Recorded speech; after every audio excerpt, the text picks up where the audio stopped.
भारत के आदर्श अपने हैं, आयाम अपने हैं। आज भारत के संकल्प अपने हैं, लक्ष्य अपने हैं। आज हमारे पथ अपने हैं, हमारे प्रतीक अपने हैं। और साथियों, आज अगर राजपथ का अस्तित्व समाप्त होकर कर्तव्य पथ बना है, आज अगर जॉर्ज पंचम की मूर्ति के निशान को हटाकर नेताजी की मूर्ति लगी है, तो ये गुलामी की मानसिकता के परित्याग का पहला उदाहरण नहीं है। ये न शुरुआत है न अंत है।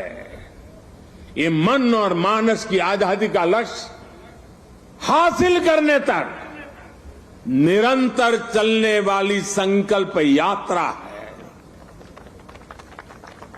देश के प्रधानमंत्री जहां रहते आए हैं, उस जगह का नाम रेसकोर्स रोड से बदलकर लोक कल्याण मार्ग हो चुका है।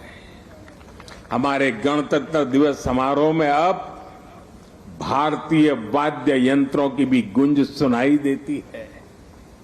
बीटिंग द रिट्रीट सेरेमनी में अब देशभक्ति से सरोबार गीतों को सुनकर हर भारतीय आनंद से भर जाता है।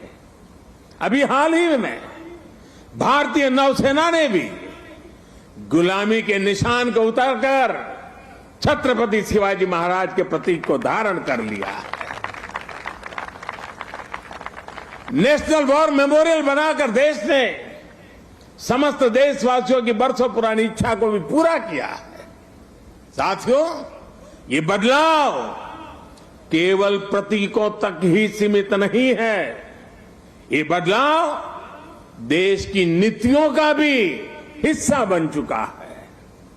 आज देश अंग्रेजों के जमाने से चले आ रहे सैकड़ों कानूनों को बदल चुका है। भारतीय बजट जो इतने दशकों से ब्रिटिश संसद के समय का अनुसरण कर रहा था, उसका समय और तारीख भी बदल गई है। राष्ट्रीय शिक्षा नीति के जरिए अब विदेशी भाषा की मजबूरी से भी देश के युवाओं को आजाद किया जा रहा है। यानी आज देश का विचार और देश का व्यवहार दोनों गुलामी की मानसिकता से मुक्त हो रहे हैं। ये मुक्ति हमें विकसित भारत के लक्ष्य तक लेकर के जाएगी।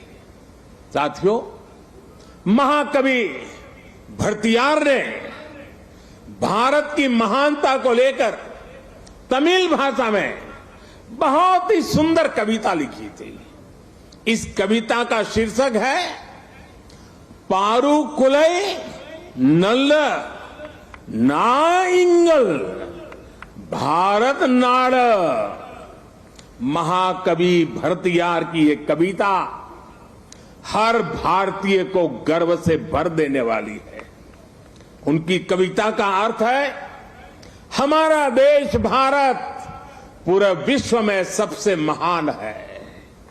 ज्ञान में, अध्यात्म में, गरिमा में, अन्नदान में, संगीत में, शाश्वत कविताओं में हमारा देश भारत पूरे विश्व में सबसे महान है। वीरता में सेनाओं के